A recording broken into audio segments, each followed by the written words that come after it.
নমস্কার বন্ধুরা, medicine in চ্যানেলে জানাই আপনাদেরকে স্বাগতম।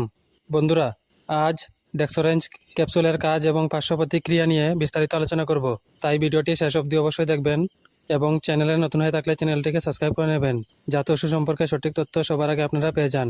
ডেক্সোরেঞ্জ হিমাটিনিক ক্যাপসুল এটি তৈরি করেছে Franco Indian Pharmaceuticals Private limited.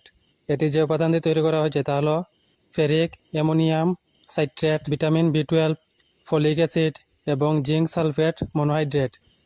একটি বোতলে 30টি ক্যাপসুল থাকে। ডেক্সোরেঞ্জ ক্যাপসুল হলো একটি স্বাস্থ্য সম্পূরক যা আয়রন এবং ফলিক অ্যাসিডের ঘাটতি পূরণ করে এবং পুষ্টির ঘাটতি সম্পর্কিত রক্তাল্পতা প্রতিরোধ ও পরিচালনা করতে সাহায্য করে। এটি লাল রক্তকণিকা বৃদ্ধি, অক্সিজেনের পরিবহনের উন্নতি এবং শক্তি বৃদ্ধিতে সহায়তা করে। এই ক্যাপসুল সেবন করার নিয়ম হচ্ছে প্রতিদিন একটি ক্যাপসুল করে সকালে এবং রাত্রে খাওয়ার পর খেতে হবে। এই ক্যাপসুল গর্ভবতী মহিলাদের সেবন করার পরামর্শ দিয়ে থাকেন চিকিৎসক। এই ওষুধ সেবনে সাধারণ কিছু পার্শ্ব প্রতিক্রিয়া দেখা দিতে পারে, তা হলো গ্যাস, পেট ফাঁপা, ডায়রিয়া, কোষ্ঠকাঠিন্য, বমির ভাব বা বমি। যদি এরকম সমস্যা দেখা দেয় তাহলে ওষুধ সেবন বন্ধ করে অবশ্যই চিকিৎসকের পরামর্শ নেবেন। বন্ধুরা, ভিডিও ভালো লেগে থাকলে লাইক, কমেন্ট, শেয়ার অবশ্যই করবেন। ধন্যবাদ।